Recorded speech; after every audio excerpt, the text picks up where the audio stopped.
welcome to this episode of the Public Nuisance Podcast, brought to you from Killen Studios right here, where you can get all your content done, photo shoots, even your own podcast right here. With us today, Paddy McCorry. What's the story, fella? What's happening, Sean? Cheers for coming in, lad. All Thanks good? very much for having me, bro. It's a pleasure. Sure got your bigger seat. Fucking says it. What are you, 6'4", 6'4", 6'3", something about that. I didn't realise until you're walking through that door. I was like, fuck me, he's actually massive. Like 6'4" West Mountain Head, 6'3" with shaved. Barnet. Take a wee level off. What would be that? What are you, middleweight? What is that around UFC and MMA? Sorry? 84 kilo. 84. Fuck me. When I was an amateur, I was always welterweight, and then my pro debut I moved up. Because the weights are different from boxing, so I always get confused. Because what's Paul? Paul's like. Paul's a lightweight, but he's 70 kilo. Oh, I see. That's mad. That's only like 60 kilos in boxing. So I always get confused because people go to me, Paul's same weight as you, and then I go, he's not. He's not. Because he's so different. The gaps in the weights as well. Yeah. Like you hear boxers going, he's a 3-weight world champion. He's moved up 3 kilo. That's exactly it. Like there's 9 kilo in like the weight class above, and like 7 or 8 in the weight class below me. You know what I mean? It's mental. You must be. 80. What are you, 84? I'm not 84 now. Like. I don't know. What around 100? Would you? Fuck me. So 16 kilo.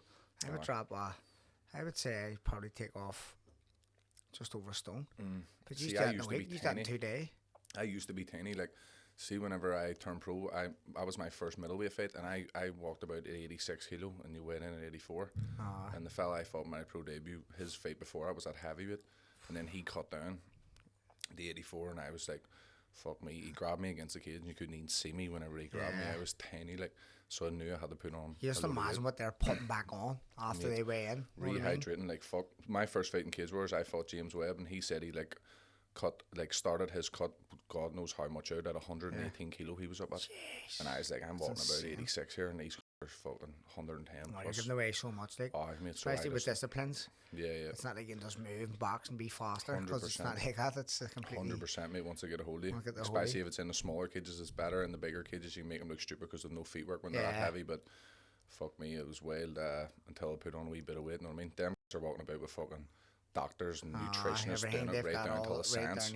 I was eating a Nando's the night before, thinking this is lethal. That's it, exactly. You throw about next time, like, fuck, I'm not doing something right. 100%. I remember I used to panic, because I used to make weight like very easily as well. Still do, but I do it right now. I know what I mean? Like, obviously bring Floyd and all on board and get the nutrition side of things sorted.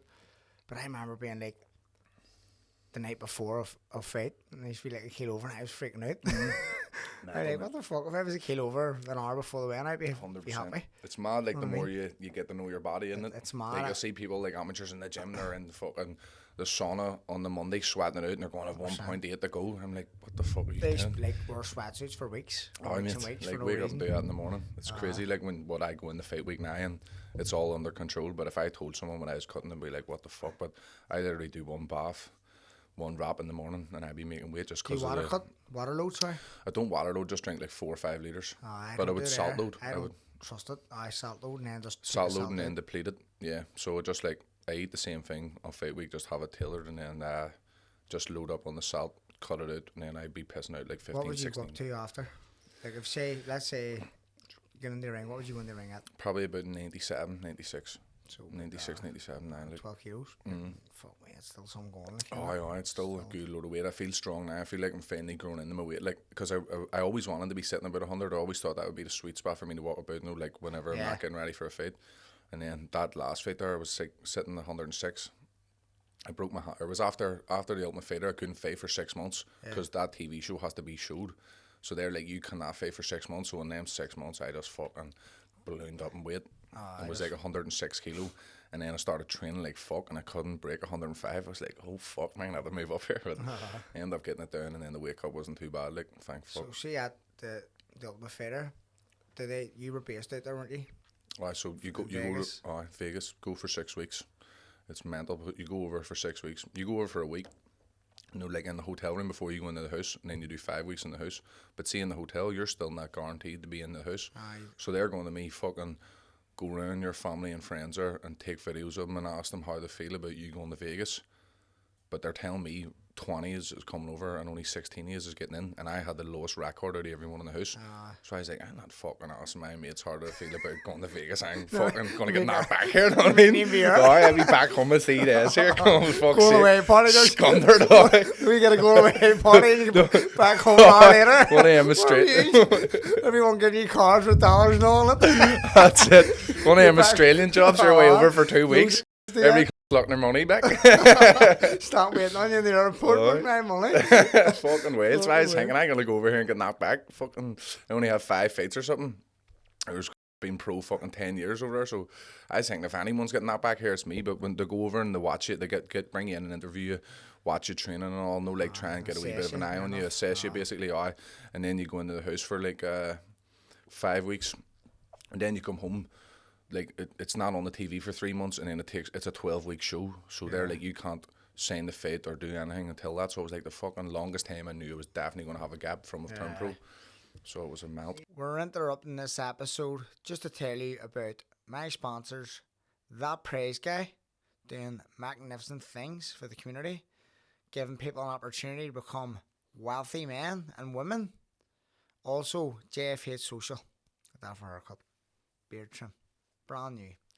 They've got 4 locations across the north. One in Newcastle, County Down, one in Armour Road, one in Lisburn Road, and a new one that's just opened in the Dabney's Complex on Finicky Road. Get all over it, folks, for a fresh one. So say you're in the house. Say you're obviously in the house with 16 people. Are they all middleweights? No, 8 middleweights and 8 featherweights. There was a time in the house one of the featherweights was heavier than the middleweight. My run. Because he only got told a couple of days before he was going in the house that he was going in, and there was like, he was. They were going to shave his head and all one of the times to make him make weight. He missed one of the weights, like, but it was their fault for not telling him till so late that he was going in. Like, but there was like a Russian over there, and he was a welterweight, and he just fought at middleweight, so he's walking around like 82 kilo. And then one of the nights Myron's doing on, he was 83, and he was fighting at 66. Fuck me, that's insane. So it was fucking mental. But there's people who always go, like, you need to stay ready. Get it? Yeah. You have to stay ready. No, 100%. Like, you need to switch off. As you were saying there, it's their fault for not telling them. Yeah. They're probably going, it's your fault for not staying ready. No, 100%. It's so, people say to me all the time, you need to stay ready. I go, stay ready. Yeah. There's more to life than it. I've, like, 100%. I've fucking sacrificed my whole life to do this. I don't understand how much you need to switch on. It's not healthy to be in that state of mind all year round. I'd be up and down, and I'd be exactly. One day I'm like a bird, because one day you'd be like thinking like a big opportunity's coming, and then you're buzzing. You've told everyone. Yeah, and people don't understand. Like combat sports is the only sport where there's no seasons. Like if you're a footballer, you know I'm in season here, or fucking I'm not. There is no matches of pre-season, whatever. Every other sport's like that, where we're all year round. You could be fighting in December, you could be fighting in January. There is no like certain months of the year where we know you're definitely not fighting. So you can't be staying in that frame of mind all year round. It's not healthy. No one want to be near you here. And then I know what I'd say, because it's like it's not. You won't have a healthy relationship with people, because you don't know whether you can have a healthy drink or other stuff planned, and you're like, nah, I'm not doing it. 100%. Just wee small things as well. You just don't be paying attention to, and you just be disregarding things. And obviously, you need to fucking like have time for people around you. But whenever you're fighting, you're just fucking. Are you contracted now to the Cage Warriors? No, is it just fight by fight? Near enough. Basically, so I signed like a 5-fight contract with Cage Warriors, but it's 5 fights or 18 months. Then I had 3 fights, and then I went in the Ultimate Fighter. But see the president of Cage Warriors, Graham Boyle, he's my manager. So that's sweet. Even because what I was thinking now is like whenever obviously because we're saying about getting ready, I was thinking like if the phone rang for you to go into the UFC, would you be able to do that? 100%. Just because it overrides it, or I don't know what way it works. Well, no matter what, even if I was signed the Cage Warriors on the Cage Warriors contracts, they have like a clause that the only people they'll release you for is the UFC. Cage Warriors is like the gateway to get the UFC. So even if you're in contract, that's in the contract that if the UFC come, you can go. So it doesn't matter if you are or not. But basically, like even if I was in contract now and there was a bigger fight or something that made more sense, I'm sure Graham would just sort it where I would be able to fight anyway. He would be in control of it, and he's my manager, so it helps that way. That's handy to have him. You're obviously 26th for April. Your fight, is it? Down in Dublin. Is that in the 3? Is it? Nah, it's in the RDS. So that's big. Like the RDS is still big. What was that, whole 4,000? I think so, something like that. But it still just has like that warehouse feel. I'm glad to be fighting at home, like. But see the 3 arena. The 3 arena, because it's an arena. I know it's for me, like, because like obviously we have the SSE up here, but then when you fight in something different, like the Titanic and stuff, it just doesn't hold the atmosphere as well or something. Just even walking out and just seeing that, like the rows of people, like the lighting, 100%. It gives you like a big faith feel that I didn't really get on the RDS the last time. But I'm just glad to be fighting at home. Glad to be fighting at home. So was your last fight in the Ultimate Fighter? Was it? Nah, I fought in London there. That's right. In November. That's right. I fought in London. In the O2, like the Indigo at the O2. And then who holds world title then? Some fella, Dario Belandi. He's like an Italian fella. I think it's perfect style for me. Like walks forward, take guard. You know what I mean? And is that like is that a goal of yours, or would you want to move on before you get that? Like, no, that's because a lot of people, some people do. I don't they like to just move on. Like obviously if an offer comes, that like to go into a bigger platform, they'll take it. But I mean, it's strange. You would like back to win with the world title, would you? Like? Yeah, 100%. That's been my goal from day one. Like when I joined the gym, like Carl Moore and all were like Kids Wars world champions, and Joe Paul. So that's like I'm seeing them as doing. I'm like I need to be winning a Kids Wars world title. Like I haven't really looked past it. Like everyone else will put their own projections on you. Like you're gonna do this, and this. But for me, it's only ever been the Kids Wars world title. Like once I do that, then I'll look past it and look on the next thing. But for me, that's my main goal is just to win that. One goal at a time, like 100%. Like suppose Paul sort of like had a very like that. Like he wanted to win the world title, and he sort of obviously people always say Paul's been in the UFC, but he has. He probably has his reasons for not being in the UFC, and then he has his vision set on with it. Like, and then it gets to the stage when you get that big platform, what his PFL now, and he's still getting a big massive platform on a big massive stage, and he's getting paid more money. That's it. He is on trajectory. Like he's just trailblazing at the minute. Like he's like before it used to be go to Kids Wars and go and get the UFC. Now people are looking at the way Paul's doing it, being like this is a completely new option for fighters in this country. You know what I mean? He's literally trailblazing in that way, but. Just also getting the 5-round experience, you know what I mean? Like training for 5 rounds, getting that like championship rounds, and just getting the world title under your belt before you go to the UFC. It's just something that I've always wanted to do, you know what I mean? But 100%. I think it's well within my sights now. What's the so like is Cage Warriors ranked? Is it a ranking before you can fight for world title? Nah, it doesn't. Nah, there's no real rankings. Like, see, sometimes like people like the UFC will come in and sign people who aren't champions in the division. And not saying the champion, you know what I mean? Yeah. It used to be like as soon as you get this belt, this UFC will sign you. But then now they're coming in and signing people who are just like more exciting or whatever than the champion. Because no way, the way the boxing's going, where like it's not even how good you are anymore. It's about like if you have like a social media presence, you're famous before you go into content. That's all. So it's probably like UFC. You're going like someone who's exciting. That's it, man. Content is currency these days. Like if you're a fighter and you have a fucking YouTube channel. You're going to get handier fights because they have more content that they can like use to promote the fight and in turn lay in their own pockets. You know how it works. It saves Emin's effort of having to promote you when everyone already knows who you are. You know what I mean? 100%. It's just trying to find that fine lane where you're not running about like a fucking influencer. I know, right? There's nothing as bad as some fighters do my fucking head in. Like even in our own gym, you'll see. I'm like they're up here 2 days a week, and every single night they're posting fucking statuses as if they're the hardest workers. You know what I mean? Like. You're like, there needs to be a fine line. Like, I think Paul has a perfect balance of it. Like, Paul works hard as fuck. He also gives people, like, sneak peeks and does his vlogs and all. He's always done it perfect, to be fair. He's, like, led the way for people in our gym in terms of, like, content and building yourself, like, outside of the cage, you know what I mean? He's, like, the full package, isn't he, Paul? Yeah, but he's, like, as you say, he works his bollocks off. Exactly, that's it. It doesn't work if you don't work your bollocks off. He lost that time, and he just started doing these mad 10-mile runs over the mountains and all. I was like, what are you doing that for? He is fit as fuck. He's just the ultimate competitor. The ultimate competitor. And we used to do the runs in the graveyard. He's smart. I used to smoke him. And I used to go like that. If he won, I said, I won. Always like hands up. And he was like, you'd be doing sprints with him and you're bent over, fuck, and he's like, get up. I'm like, fucking get me a rest, bro. I'm fucking 90 kilo here, trying to shift a bit of timber. He's squealing at me for taking a breather.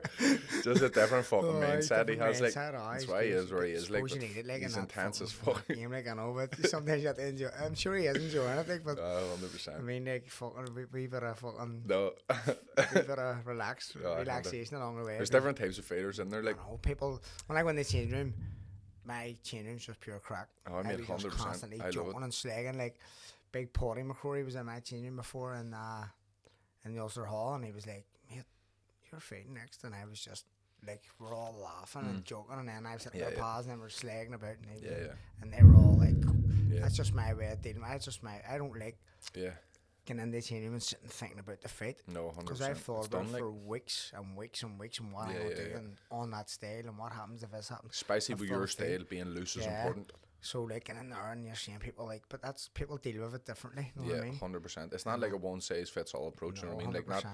Like I hate having nervous energy around me. You know, like in the change rooms, you can sense when people are shaking themselves, even if they're not fighting. You can see if someone's creaming them and it fucking annoys me. You know what I mean? Because you're just chilling and like you're blessed to be able to do what you're doing. Like if you're getting that point and you're like, fuck's sake, I have to do this, you probably shouldn't be doing it. Like I'd be feeling fucking blessed. I'm definitely at my happiest just before I'd be walking out the fight. Like, so I like to be chilling too, but I understand that there's some people who like to be fucking zoned in and switched on. Oh, you can't get a word out of them. They're some people that works for like we Smiley, you know, Jer Burns, he's like that too. He's like very intense and then he's fucking like a wee animal whenever he gets in there, and that works for him. But I'm definitely more chilling, like having a bit of crack for it, even sparring and all. Like we be doing a lot of rounds and hard rounds, like, but I just be like having a bit of crack for the fun of it too. You know what I mean? I think it's where we're from. You're always just like it sort of fades off your style, doesn't it? Yeah. When you think about it, when you're explaining about wee Smiley and being like a wee, that's him. Like he's in there like in a bad mood. Exploding. He's in a bad mood. He's getting in the ring and he's going to kill someone.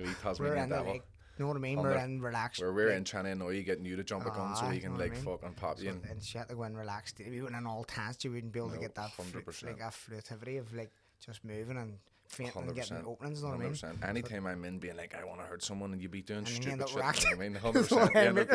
You end up racked.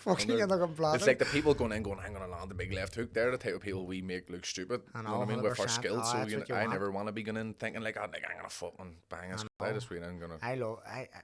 People always say to you, what do you be thinking walking in the ring and all? And I don't think anything. I don't even know what's going on in my head. I'd be like, fuck it, I'm here now. It's too late to think. I just be down there and see. Like Nal McGreevy always says, don't think, just do. Like, that's the way it is at that point. Like, because you've done it that many times, it's like it becomes muscle memory when you get in the ring. Anyway, you don't need to think anymore. 100%. And then when people start moving, your mind just be making wee reads that are just muscle memory from you from years of training. 100%. So there's no point in thinking, fuck me, what's he going to do? He comes out and moves a different way. When you see, like, there's a clip of when Muhammad Ali's fighting George Foreman, and they're like, oh, big, and he's just about to walk out, and he turns around and he starts slabbering to all his team, like his coach. He's like, what are you on about, Big George? Big George, come on, smile. He's all look nervous. He just in the tunnel before he walks out the big arena, he just starts giving off. He's like, Big bad George can't hit me. What are you nervous for? What are you smile? Enjoy it, let's enjoy it. Let's be happy. Big George can't hit me. You think I'm afraid of him? How am I supposed to beat him if you're all afraid of him? And he's not the ones getting in the ring with him, and he's giving off, and I'm like, you get goosebumps listening to it. Just a special mindset, isn't it? Like, because the people who are behind him can't even comprehend being in that state of mind. They're probably looking at it statistically or logically, whereas as a fighter you can't really be thinking logically sometimes. Like, fuck, let's knock him and him out. Like, you overcome if you don't care. 100%. I knocked him out, but he hasn't. 100%. Like, it's just constantly cancelling out negative thoughts before fights, isn't it? Like, oh, this head's like fuck, but sure I have good feet, or it's fast. You know what I mean? Every answer. You have to have an answer for everything he does, 100%. And that's what you do a camp for. Me personally, like when I fought Barboza, like I knew he was on the feet, I knew he was good, and I was like, I'll beat him. I got 3 weeks notice and I said to Pete, I'm going to beat him. And I texted Jay and I said to Jay, I'm going to beat him. I was 7 on the bookies and I wouldn't tell anyone to back me. I said, Jay, you're never going to get me at that again. Like, I'll beat this. I'm telling you. Obviously it didn't. Jay gets stung. Doing a few quid each ring, yo. What the fuck? What, you're going to beat him? I tried, lad. Fuck me. But then Barboza's done me up twice because he obviously beat me, and then I backed him to beat Jack Cattle on unanimous decision. Oh, fuck's sake. And he fucking beat him on a split. Was it a split? So it was fucking... Was it a split in yours or the... No, it was a split mine. He beat me 2-1. 2 judges won. One judge gave me fucking 7 rounds. Mate, that was a fucking masterclass. But so I was like, fuck, he's done me up twice the other day. I was like, fuck. But Jay had a double, me and Ryan Garcia. Ryan Garcia won and I got beat. So fuck me, there would have been a few quid. 55 to 1 or something. No way. For the double, and he was like, fucking hell, that's a shot. Mate, that was fucking terrible. He's right out. He's like, I was everything covered. Me, fuck's sake. It's crazy that he's able to have that performance against you and then just walk away from it, isn't it? I know. Like, it would be me alive. Like me as a competitor, like I'd be like, 100%. I need to fucking... If you knew someone was just a step ahead of you the whole time, you'd be wanting to prove it to yourself. 100%. Even fucking if no one else has ever said about it. Like, you know, when you got you owe it to yourself to be like, 100%. if I'm world champion, I need to prove... Like, I understand, like, there's world champions that are blessed and they've got, like, close decisions. Like, Mayweather's had a couple of close decisions with, like, Castillo and a few, like, But even with De La Hoya, people say it was close enough. Yeah. But, like, they were close fights. Yeah. Mine wasn't even close. Nah, so say if that happened to me, I'd be like, I'm good enough to to flip that whole round, the whole thing around. But you know, whenever someone's a step ahead of you the whole fight, the way you were, like, it's not like our fight was up and down, seesaw, you were, you know what I mean? It just looked like you were a step ahead and you had the read of him. Like, when you're looking, I watch other fights and people be like, oh, it was robbery. I go, it wasn't robbery. Yeah. Like the first Beeville and Bitterbeer fight, it was close as fuck. No, you can't call fights like that. You can't call fights like that. This time, it was close. Like it was robbery. I was like, it's over. It's an overused term, isn't it? It almost discredits whenever something like your fight happens, because then you're going, fuck me, another boxer, another robbery. Of course, you know what I mean. When that genuinely it happens, is. I always say, fuck me, have I ever lost? Because they're robbed every fight. No people who lose. Yeah. Like they lose. Like I've lost loads in the amateurs. No one ever gets to see them. Like because they're not on they're not on a global stage, or they're not on like Mick Collins was on a global stage in the Olympics when he lost that Russian, but Mick's been robbed before that in the Worlds. I was robbed the fuck in the Worlds to qualify for the Olympics against Salamov, but no one sees it. No, it has happened. So it happens all the time. 100%. It's like when people come back from international tournaments, like, I was robbed. Like, fuck me, I ever lost? No, like, 100%. Even people come up from Dublin, every person come up, I get robbed, you know what it's like down in Dublin. It's like some people were getting robbed, but then some, like, especially like close fights, like you say, you can't be saying they're robbery, like, because everything's like subjective, you know what I mean? They're subjective rounds. A judge, it's a vote. Yeah. A judge is just a vote, you know what I mean? They can just vote whatever they want. Like, people, like, I don't know the scoring, like, MMA, I don't have a clue about it, so I wouldn't even credit on it. But what I seen from Paul's last fight, I was saying, look, from what I see and what I know, what I understand, I thought Paul won 4 rounds to 1. Yeah. He, at the very least, 3-2. The Swan M rounds were subjective. Yeah. That I thought Paul might have just nicked was striking, but I don't know what striking. So I was like, people were asking me in the Dabney, I was getting my dinner and I had a chill, I was sitting there watching it, repenting.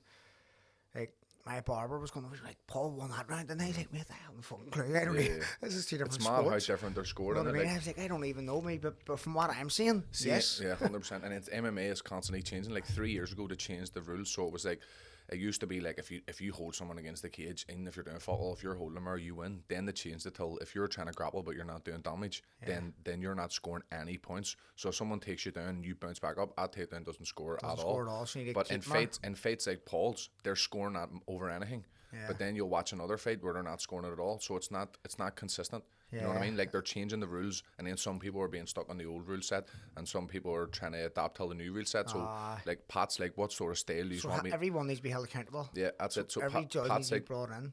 Pat's like, what sort of style do you want me to be coaching here? Because, for example, Matt Elliott in our gym, he fought in the Odyssey on Cage Warriors a couple of years ago. Took the fella down every round and was on top of him, but wasn't doing much damage. And the fella won the fight off his back, laying on his back, throwing a few short shots, and scored against Matt. So after that, Pat was like, right, damage based, like, fuck us holding people down, we're all about damage. But then you're going out and doing damage, and people are taking you down once or twice, and then you're losing rounds. So then he's going, fuck me, what way will I score? Same with fucking, I remember we were in Thailand and Garrett was fighting, and I thought this was a baiting. Like, I thought he'd give this fella a terrible baiting all 5 rounds. And after the Thai coaches, he didn't get the decision, and the Thai coaches in Garrett's corner were like, nah, you lost that fight. And I was asking him to explain it to me, and he was basically saying, if you hit someone 4 clean punches and he hits you 1 body kick, it just checks out them score 4 punches. So his head could be going boom, boom, boom, but if he scores a kick, that's it. Like, he's just outpointed you or something, because they, like, score body kicks more than punches, which so why they're like so kick orientated. It's mad, isn't it? So the scoring is mental, because if you're watching that, you're like, he's getting a head lumped off him here, but he's just throwing 1 wee kick back and he's just equalising all the punches. Mad, isn't it? Mental. So it's like different. Like, would it be the same? Is it the same here? So if Garrett was the fight here and he's battering someone to throw a leg kick, would the scoring be the same here? Like, what be more like body kicks, but I think like Muay Thai, like the highest scoring is body kicks from what I know, but I haven't the fucking clue here. But there's some stuff like if they're clinching and someone goes around their back, they're not even doing anything, but Garrett's like, oh, that's a big score. I'm like, what the fuck? I know. He went around his back and then the referee went break. No, like the way you won boxing, if you dip under someone, the referee breaks you. In Muay Thai, if you do that, that's a massive score. Fuck me, like, you've got someone's back, and I'm like, sure, he didn't do fuck all, and he's like, no, that's a big score. So I'm like, it's hard to fuck, and it's hard to take, and so it must be hard. Obviously, the MMA, like, you wonder how they See, it's like, because there's so many disciplines. Yeah. It's supposed it's not really understanding what the disciplines score. Like BJJ, what does this score? What does this score? Yeah. Just fucking. But MMA is definitely the most confusing to score, because sometimes like you'll be on top of someone and they'll roll around, like say they have a Kimura lock on your arm. It's nowhere near being finished, but they're doing it so you stop hitting them. They're basically just holding on to it, but there's no way they can finish it from that position. Yeah. Some judges will see that as a submission attempt and they'll score that minute for them. And when you know this is a mile off ever being finished, he's just trying to stall here, so I'm not punching him. You know what I mean? So MMA is even more confusing, because there's some submission attempts that score highly that were nowhere near being finished, and then some people just land on top of them. They'll be like, oh, that's massive control, where the other one's being like, he's choosing to land on top of him and he's not doing fuck all, when the other one wants to get up and fight. So they're scoring it to the one who wants to be pushing the fight. You know what I mean? Confusing as fuck. Fuck them. That's why I would never. That's why I never get into. Not that. It's just like, never see when you get to a certain level of boxing, the one I thought already is going. But I would love. I always said, I went up once before. I was saying on this before. I went up before and like just grapple. You were already too good of a boxer. That's the way I am with fucking Muay Thai. I would love to have a Muay Thai fight. See, I love watching, especially the way Garrett and Nell fight. If I watched the Muay Thai fights before Eamons, I'd have been like, fuck God, sure, just kick me 5 times, I'll kick you 5 times, we'll see who's harder. And I didn't like it, but Garrett and Nell are valid footwork, boxing, hitting and not being hit there, schooling people, and I'm like, I would fucking love to have a fight like that, but I wouldn't like the traditional Muay Thai where they're just whacking away at each other. But once you get to a certain level in one sport, it doesn't really make sense. I know, that's it, you're just fucking throwing all the hard work you've put into 100%, but see everyone, I would advise anyone to learn a wee bit of jiu-jitsu. Like, you don't have to go up there for fucking 5, 6, 7 years and be ball deep in jiu-jitsu, but see if you learn 5% of jiu-jitsu, you can completely diffuse a situation, or you can completely control fucking 90% of the population. Like, see if you know a wee drop of jiu-jitsu and someone hadn't a clue, like just you understanding then body mechanics, you can diffuse a situation fucking so easily, you know what I mean? Because I had Lanny in here last week, and Lanny was doing a wee bit, and like,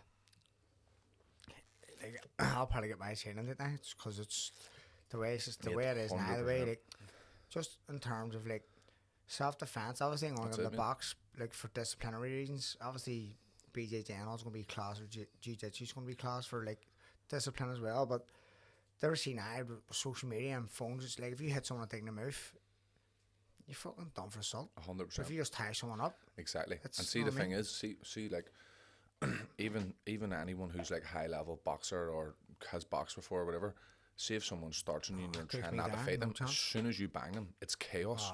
Even if you're a good boxer, it's chaos. As soon as you land a punch, then it's just chaos. Whereas if someone's trying to hit you and you arm drag him and you choke him, or you just like have them in a position where you tell them that you're going to get choked, you can diffuse the situation completely, you know what I mean? Like, I remember fucking there's been a couple of situations I've diffused with an oil choke, like, but I remember we were going down to fucking spar before, and no, like on the Springfield. We were fucking sitting cabbage in my house, and we were like, go down and get a munch here. Went down to the spar to get a munch, and this like, it was a traveller fella was out the front of the spar, and he was going at it with his bird, and he was trailing her about and all, and I was like, we were fucking stoned we put the blinkers on and walked in. I was like, fucking involved in that. We went in this spar, went in and got a munch, and then we came out and he was punching the fuck out of her, and like everyone in the spar was just, there was just all Peter Pan taxi member like across the street all watching, and there was like a crowd of the women outside the spar all watching, and she like had her hands up and he was banging her, punching her, but then she just dropped her hands, like she was covering herself, and then she just dropped her hands, so she must have been about to go out and he still hit her. I was like, fuck this, and I went over and fucking I strangled him anyway. But I was fucking strangling him, and she got up, you're going to kill him and all, and I was like, I'm not, relax. And he went to sleep anyway, and I fucking woke him up, and he see before us, like, he was a man possessed, like just squealing, going mad. I put him asleep, he woke up, nice as pie. I was like, mate, they're like, you were causing a scene, there's gonna be cops here, just calm down. I walked him down to Springfield, tapping the arm of him after. He was like, fuck me, alright mate, like, there's no problem, I'll walk down here 100%, just get me out of here. I was like, 100% mate, that was getting madness there, just walk down here, the cops are gonna come, you don't want to be getting in trouble, whatever. And we just walked him down to Springfield, and he was brand new, completely diffused the situation. She wasn't getting the heading anymore, she's away home, he woke up brand new after a wee nap, know what I mean? It was like, this completely diffused, like, whereas if I had to run over and banged him, it would have just been madness, like, even if you knocked him out, it would still be fucking chaos, like, whereas it's diffused with an old rear naked choke. Videos where like a fella's battering his bird, and then someone goes and attacks the fella, and then the burger comes that's literally it. She got up squealing at me, you're going to kill me. I was like, you were near dead 2 seconds. 100%. It was fucking chaos. But at our get a wee job in the NE or something in Belfast, NE. It's chaos. Text calm down, fucking half 10 black, full tablets or drugs, just shooting. You need to be wearing a headgear and gumseed lawn, fucking doing security in NE. Just walk out, does he choke? They get up to wee kids and say, "I want to go down to them back." No one wakes up from a kip wanting to go to fucking war. You know what I mean? Everyone wakes up fucking chilling out. Like, fuck me, it's just so much easier to diffuse a situation, even if you don't have to put someone to sleep. Like, you can hold them in a way that you can have a yarn with them and let them know that they'll be choked, like, you know what I mean? It's just so much easier to diffuse situations. Like I done the door when I was like 17, 18 in the town. And you see doormen who don't know what they're doing, and someone says something to them and their nerves go and they just bang them, and I'm like, this is fucking chaos now. Like, it wasn't even no madness. You shit yourself a wee bit, and now this is chaos. Chaos. You know what I mean? Fucking tables are getting free everywhere over him cracking them, whereas if they knew a simple wee 5% of jiu-jitsu and could just control that and walk them out, like, it's like playing with a fucking child whenever you actually know what you're doing, like, realistically, like, especially if 100%. Senior have like someone has he like that. I've been like hard to hang out my brother at me before fucking about. RD hasn't a clue how to do anything like that, but he just always seems to choke people out. See Cut O'Neill, the ginger one, he's always everywhere. He wears fucking proper 12 t-shirts. RD choked him. Did he? Proper had him out sleeping like that. I was like, what the fuck? He got me before. I think we were on a party or something. He had me like that. I was like tapping like fuck. It's mad how quick people go out. See how vulnerable you are in that state. I was like, well, fuck me. 100%. It's that wee tight squeeze when you're 100%, especially if someone's drunk. Like, how easily you can control them when you know a bit of jiu-jitsu or you just understand body mechanics is insane. Whereas you have some doorman, they're telling you about all the fur days you've had. I'd be sitting, Jesus Christ, this is going to be a nightmare here. He's just going to start swinging haymakers if someone says boo to him.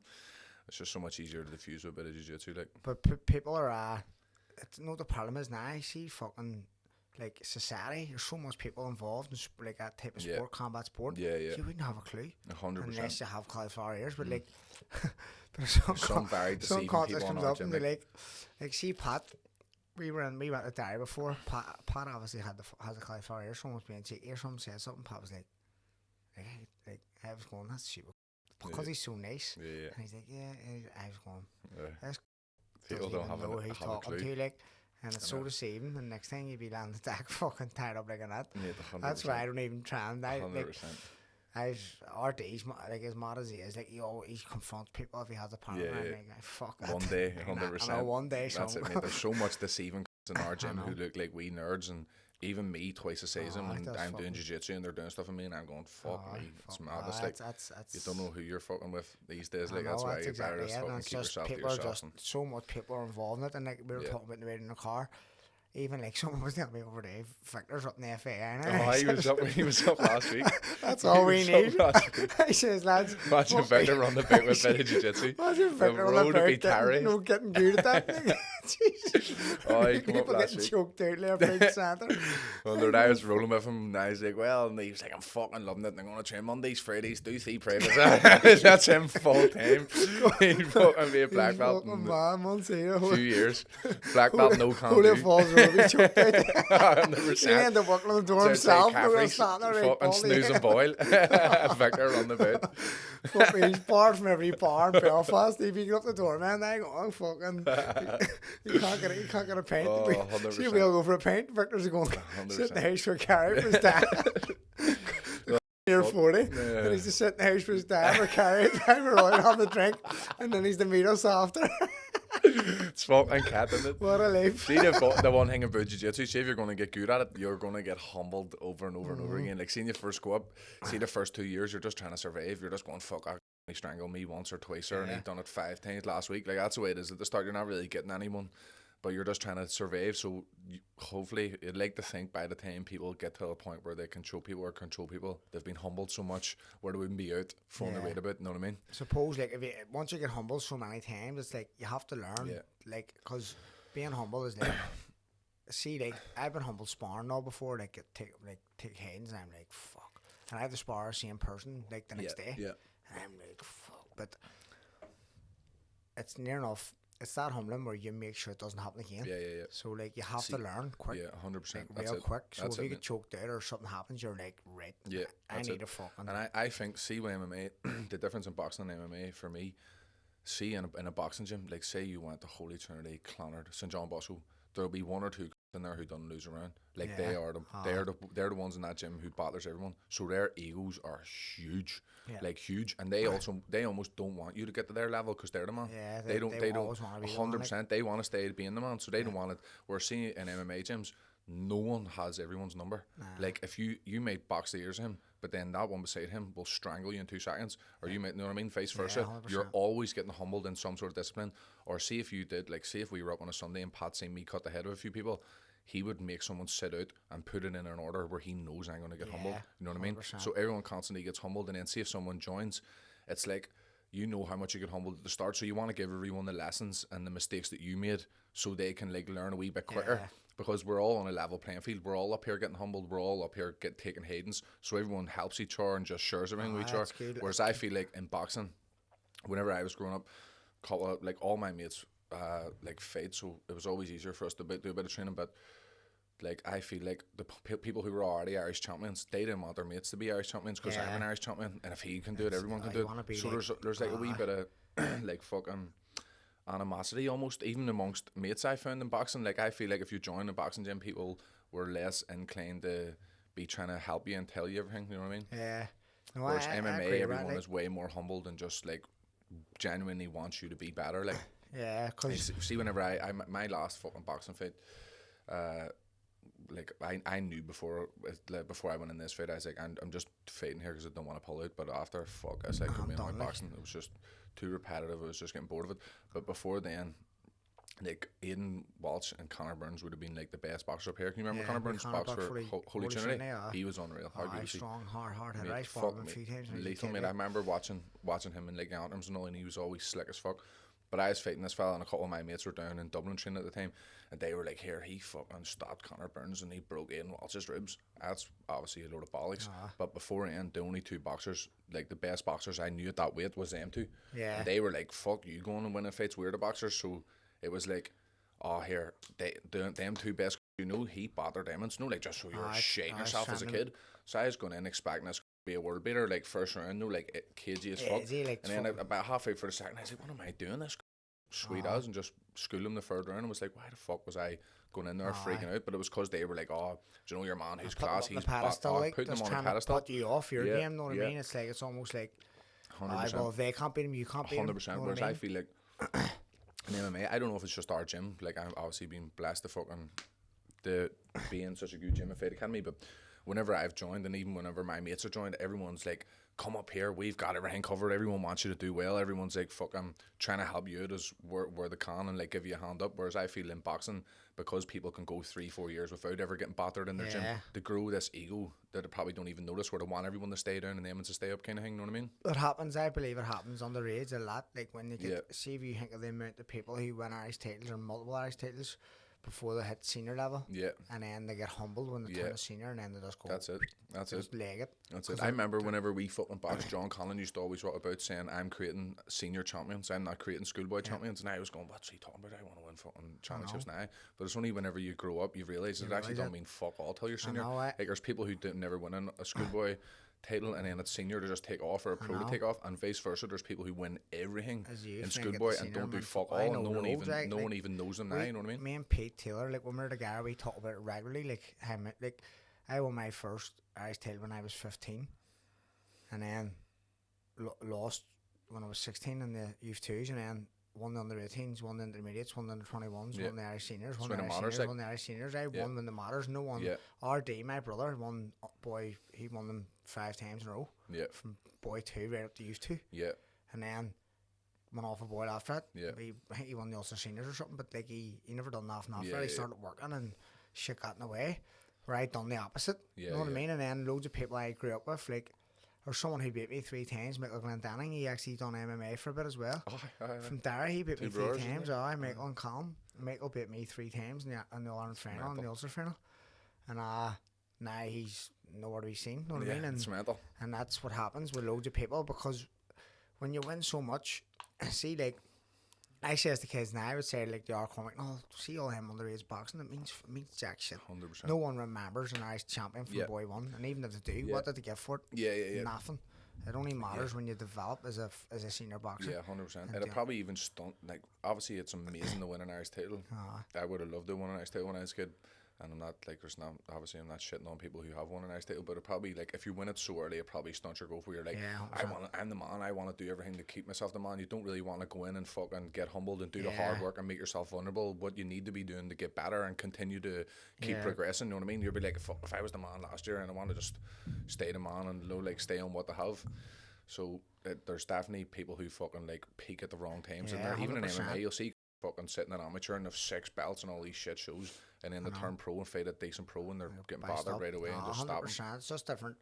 Like you say, like, obviously, especially underage, it's like people develop differently. Like, I remember Davy Joe Joyce, won a world bronze and all, fucking in the under 18s. He was 6-time Irish champion. I don't think he ever lost in Ireland. Won a world bronze or world silver, world bronze or something. He broke his hand, won it with one hand. I used to watch him go, "God, that's unreal." Yeah. And then he was a year older than me. And then he turned, and then we got the seniors, and he fought like he was getting beat by fucking idiots. And then I went on and won them before he did. But before, like, he was my team captain on the under 18s. We went to Europeans. I was like, he's fucking the man. People like, just develop at different times, don't they? Like, and he was stopping people sparring and all with just a jab hand because his backhand was broken. He was like, I remember he was sparring the Turk, and he was just jabbing. He went jabbing, and he knew all. And I was like, what? I'm going, fuck me. I was only 17 or 16 at the under 18s, and he was 18. Schoolboy boxers, like the travellers, were almost always like a wee bit harder and a wee bit more developed in their own way. More advanced. That's it. I feel like I was very late to develop. Like, see, when I boxed in St. John Bosco when John was my coach, fucking unbelievable coach. Like, and Mick was constantly bringing up, like, he would be down in Dublin and just bringing up like the national team, like footwork drills and all, and we'd be doing them from I first started. So I felt like I had like always had good feet and good skills, but I was so late to develop. So there would have been like people my age, my weight, or even a year younger than me, my weight, and they were just way stronger than me. Like, I was fucking trying to like boxing ears in them for a minute, and then they were just walking through shots. I was just getting tired and just getting thundered, and I was like, "How the fuck can I hold these off?" Effort, like, seriously, like when you throw, like we were talking about earlier, when you go in the relaxed state, you're just boom, throwing at your own weight and your own, you can do it, and you keep people off you. But when you're younger and there's someone stronger, more developed, you have to put more effort into punches, so you fatigue quicker. You just gas. And even just them hitting you if their bones are a wee bit more dense and all, it's just zapping the life out of you. So I remember being like, fuck me, I'm better in this company. He's just hit me all the time, or he's just walking through my shots. And it wasn't until I like was senior or fucking developed where I was like fucking started noticing the skills that I had, because I was like, now that there's actually a bit of sting and people are like not wanting to walk through them. Now I'm able to use my footwork and I'm able to use the skills that I developed in boxing when I was developed.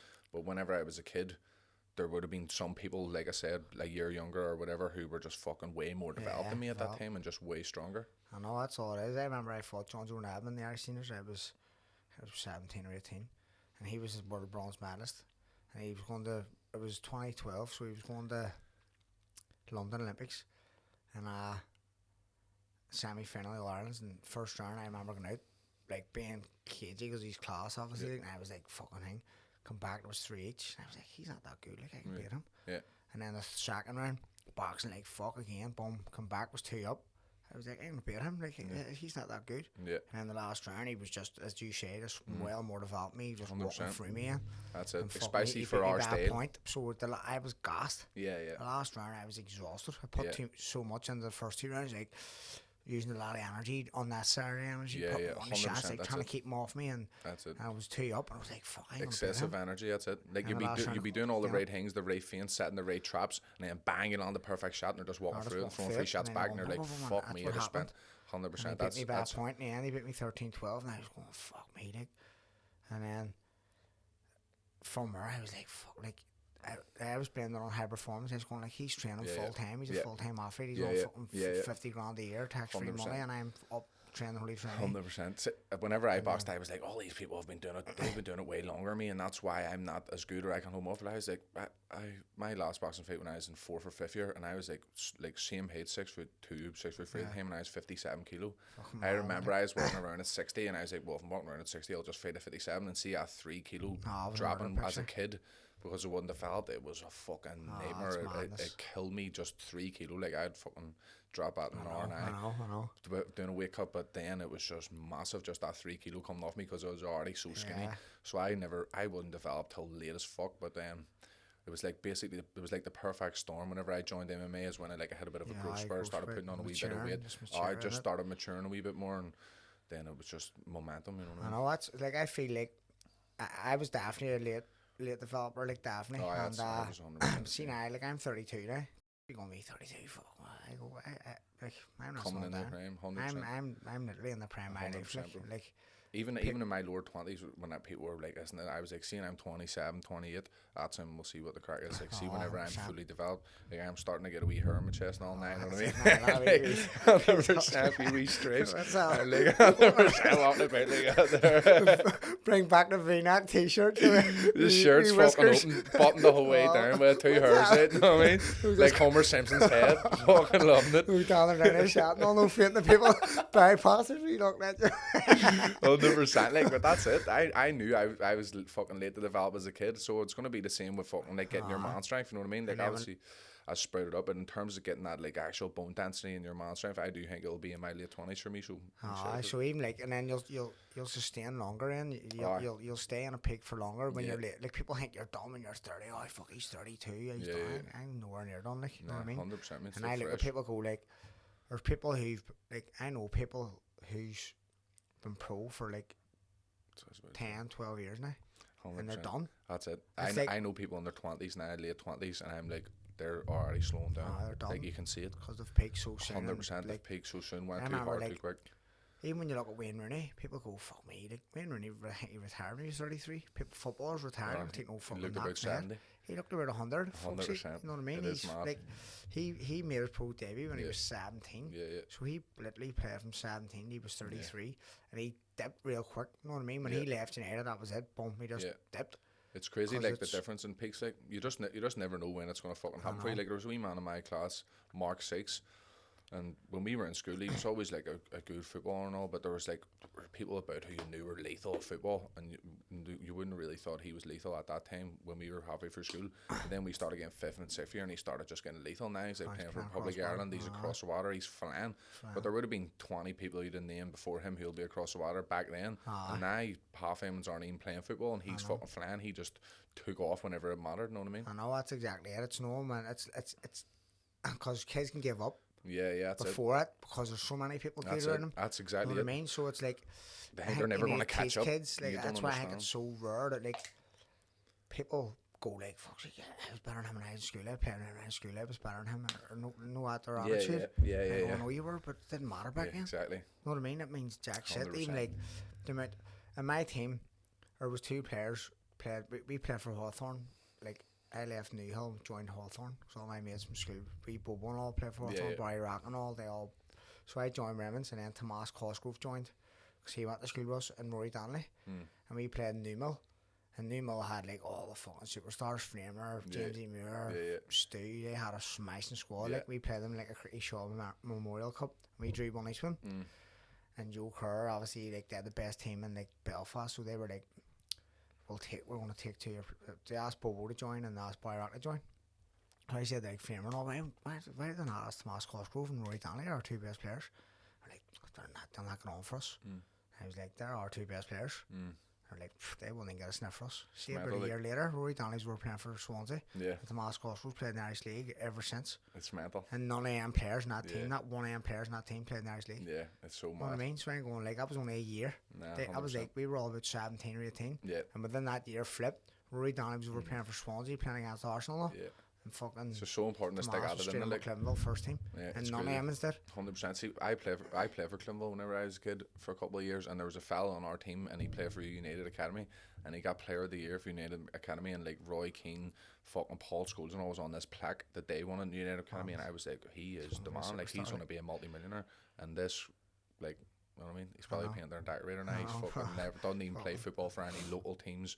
Like I haven't heard of him for years. Like, and this is like under 13, under 14. He is getting these plaques with superstars' names on it. Like, and there's people who weren't even getting on at that time who are now flying. You know what I mean? See, that's what just happens. if you love something, you just have to keep your trouble. So like, you don't know when it's obviously going to take off. Kids now, it's teaching them like don't like like just the obviously not process. give up, but just fucking. Yeah. People have to remember at the start, right? It's only a sport. Yeah. It's not a fucking job. Yeah, 100%. That's what I tell people now. Like, Cormac, it's only a sport. Yeah. No one ever said it has to be a job where you're going to get paid for it. You're only doing it because you like it. Yeah, 100%. If you didn't like it, don't do it. Don't be doing it and because if you actually do want to go the whole way, it's something you need to be ready to be committed to it. See, and as a kid, I was fucking ADHD riddled, you know what I mean? One week I wanted to be playing hurling, 1 week I wanted to do Gaelic, 1 week I wanted to be football, next week I wanted to play snooker.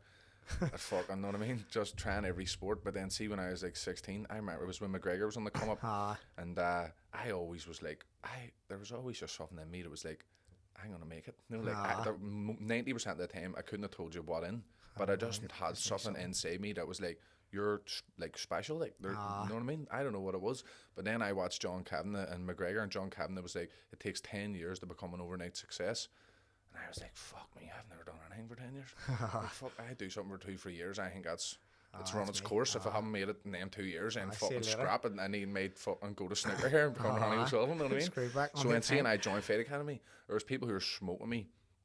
But they were doing it 5 years, and I was like, but I'm going to do this for 10 years, so we'll see what the crack is whenever I'm in 5 years. I don't know what it was. Like, everything else I didn't have the patience for. But for MMA, I was like, right, if I join this and I'm 17, I'm doing this till I'm 27. And if I'm shit then, I'll stop. But I'm definitely in it for 10 years here just to see what the crack is. 100%. And then in that time, there's been people who have been flying and have came and went. And came and went. And then now things are starting to...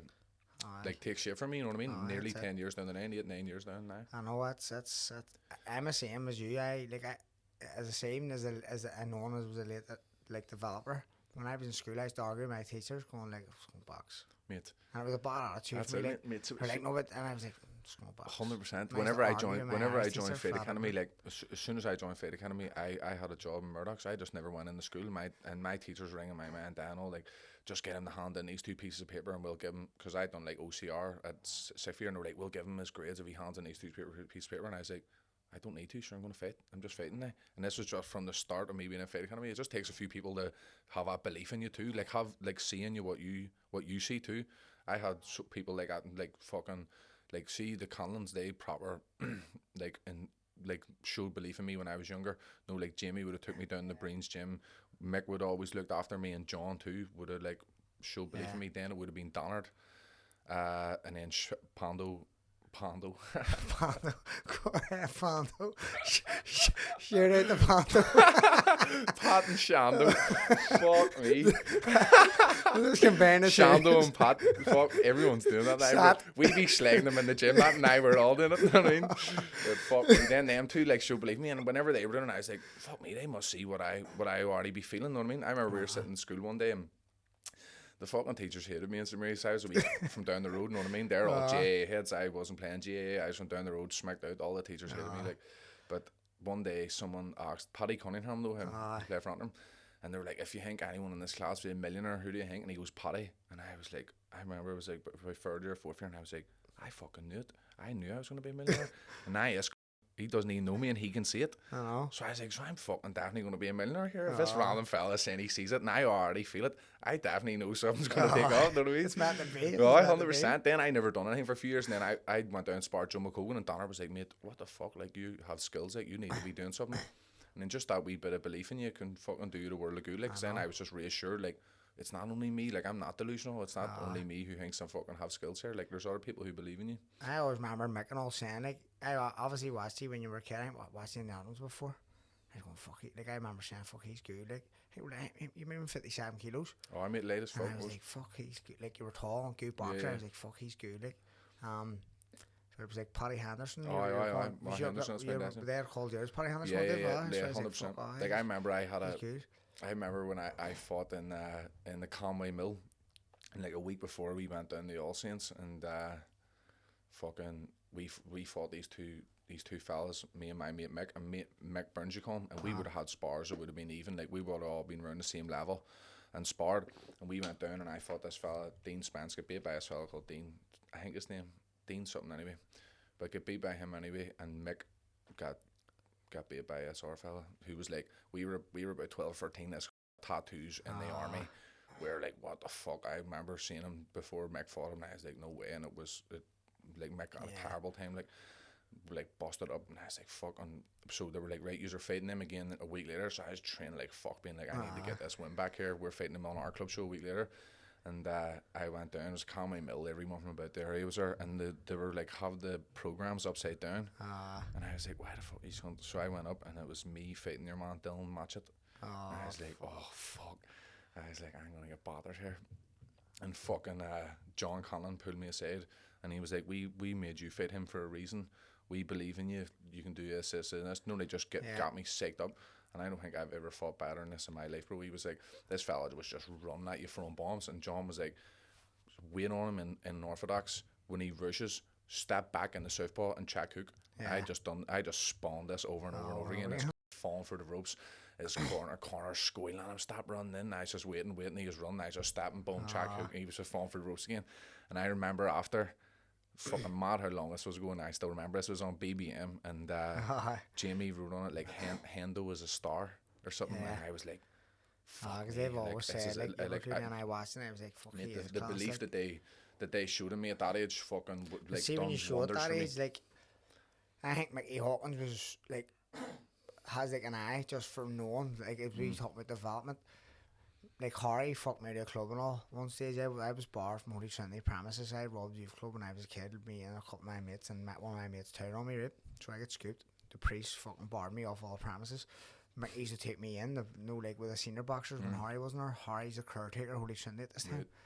He wouldn't let me in, and Mickey always had this, but I wasn't winning. I takes this stage, I did one of them and all, and like, but he always had this belief in me. It was like, he'll come good at the right time. He always just said, and I remember him saying to me, like, if you win the Irish senior title, I'll bring you anywhere in the world you want.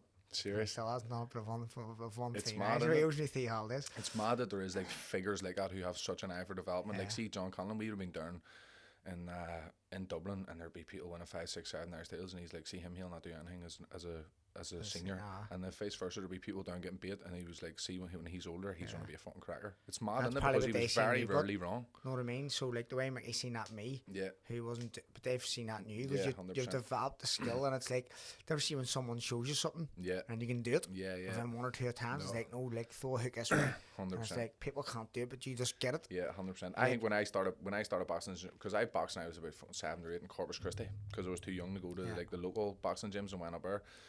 But whenever I joined St. John Bosco, I was just imitating Mick and trying to copy everything Mick could do.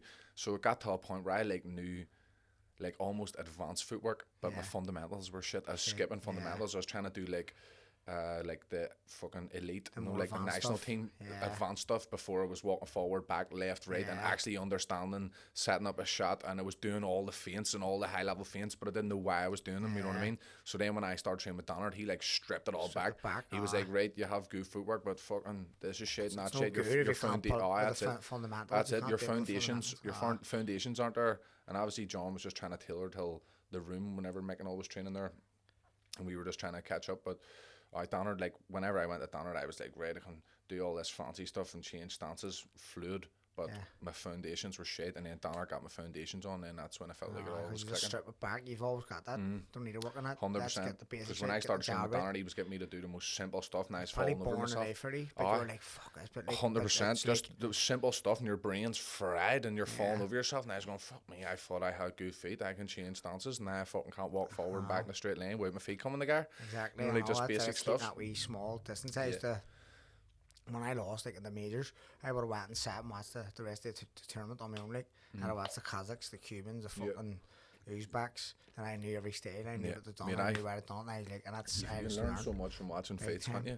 Because then you start to know like what the Uzbeks do. And they jump and they've got great feet work, and then they've got the Kazakhs don't break their distance, don't break that understanding distance. why and what type of style beats the other type of style. Over time, I just started to learn it, and I feel like with our body type as well, you almost have to learn. You need to know the like perfect like techniques on what style, what beats what style, and know like take wee things from everyone, and like really study the sport. Where some just have that equalizer to hit the body shot, or they're athletic as fuck. They do, and they're athletic as fuck, and they're like, well, if I'm more athletic than everyone, I'll do a wee bit of boxing training, I'll be better than everyone. Whereas me, I was like always a wee skinny kid, not as strong, late to develop, like I said. So I would always have the proper study fighters and study fights. And then now I feel like I have a fucking phenomenal IQ. Like it gives you better overall IQ. 100%. Like, I can watch fights and you've had to do it. That's it. What I mean? That's exactly it. I can watch fights and like pick out things that some people there couldn't see. I'm sure you're the same yourself. Like, and then I get like big fucking dopey juice heads. And everyone's like, look at your man. I'm just going, he's a fucking donut. You know what I mean? You cut the head of him handy. He doesn't like, know whether he's coming or going. He's only going to do one. Yeah, 100%. Never rely on that one thing they have, or like 100%. You can change up and that's do it. Whereas you're like, I know 10 styles. That style, he has one style. Like if I can't beat someone who only has one style, I'm fucking useless. Whereas you have to be so well versed in all these styles to adapt to people who you might not be as athletic as or something. 100%. So you were saying earlier you'll train the night again, really? Oh, I've trained wrestling the night. Firsties are heavy night. Heavy night. Will you be racked tomorrow? You just be, because usually. I remember, like, when I done the grappling with Paddy, I woke up next day and I was stiff neck in the ring. I fuck your neck gets fucking stiff neck. Too hard, man, stuck in the neck. But, see, at the start, mate, your neck be fucking aching, but like your neck gets adjusted to it, like justice to it. 100%. Like some people be hanging off your neck, or you're in a scramble, and you'll be out of it brand new, and you're like, fuck me, I was mental. Or whenever you think of what way your neck was being twisted, or you just get a feel for what way you should move to take a bit of resistance off your neck. That's it. Tense up as you don't tense up as you're more relaxed. That's it. Whenever you first go, you're like pushing the rings, and then the longer you do it, you're like, the way to be good at this is actually to just go with it and find your way out of it rather than trying to fucking like push against it. But wrestling is definitely the hardest one on the body. That's where most people will get injured, is in the wrestling sessions, you know what I mean? But tomorrow I only have like pads in the morning and then a striking class, and it's like mostly drill, and that's at 11 over at 12:30. So I have all tomorrow night off. I have tomorrow. Do you take weekends running off? Nah, just a Saturday before sparring. So Saturday's my day off, and then we spar on Sundays. Because our Sunday, Monday and Tuesday is heavy as fuck. Like we spar on Sunday, we do a lot of rounds, like a lot of fives with small gloves, no headgear. It's heavy duty. And then on Monday we have jiu-jitsu at night time. There'll be a load of heavy rounds, and then Tuesday we've an out smelly run in the mornings, and then an MMA class. So Sunday, Monday, and Tuesday is fucking heavy. And then so like periodization, obviously it's a big big thing. Like 100%. Periodization in a full camp. Obviously, if you're fighting on 26th of April, your hardest work will be like over the next couple of weeks, and then you can maybe start to like start making it a wee bit shorter, more explosive, Nah, 100%. I feel like the gym has that down the T, you know, like with Pat and Shandor, because I've seen so much over the years. The results prove it. Yeah, do you know what I mean? And the attention that they're giving each fighter equally, I think it's class. It's crazy. Like obviously you've loads of different, or like two ends of the scale. You've got like, let's say for example, you've Paul yourself. Even when you had Joe McComb and all, see me a comeback? No, they're only seen him messing about. He just drops in and spars and he loves it. He called up to spar me. I was sparring with him, you know, when we were all sparring. I came in, I was like, fuck me, it's can't, because he's got. He loves it, doesn't he? 100%. He backs like foot. He loves it. He used to be like a blanket. He just fucking suffocate you. But mate, that's it. Like, see, like there's very few places in the world where you can get the coaches of world champions at a beginner level. Yeah, you know what I mean. Like I know in a couple of years people are going to be like, "Fuck me, could you come here on a Monday and get trained by Pat for a couple of hours?" Because now, like, if you want to join the gym this week, you can go up on a Monday and get an hour and a half with Pat. That's not always going to be like that. Like see the level of his coaching. He could walk into any gym in the world and he could teach everyone in that room something. Like his level is honestly frightening. Like, every time I go around other gyms or go around other countries, it only ever reassures me and gives me more confidence in the coaching I have at home. That's Shandor with the striking and Pat with the grappling. Like, sometimes you're away on big shows and you're in the change rooms, and me and Shandor looking at each other, people warming up going, fuck me, like, this was on this show and look at the fucking state of the stuff they're doing. Like, same with Pat, like, they'll just see so much easy mistakes, and you can go up to our gym and train with both of them, and it's insane. It's not going to always be like that, because the gym's getting flooded now. It's getting overflowing, and no doubt they're going to start passing the beginners down to other people who'll still be able to teach them anyway. But it's crazy now that you same can level, like, well, obviously the experience where they've came from. You'll still be teaching the same systems, you know what I mean? Like, Shandor has a couple of coaches like Aidan and Adam who help us out so much, and they're like teaching Shandor's systems, so it's very similar to the stuff that Shandor will teach, and I'm sure Pat will do that soon. But I just think it's mad now that you can go up and your first day you're going to be with Pat for a couple of hours, because he is a fucking world class coach. Insane. We'll wrap it up here. But anyone tickets? Tickets. There's a link in my Instagram bio. My Instagram is just Paddy McCorry, and there's a link in my bio for tickets. Yep. So 26th of April, you're looking at a wee trip to Dublin. We lads need away. Yes, We sir. girls need away. Get Down the there, kitten heels capital. on. Get the tickets on the Paddy's Instagram. Click on the bio. Get the tickets. Down and support the Irish. Yes, bang, bang. sir. Cheers for coming in, Yes, lad. brother. Thank you. Appreciate that.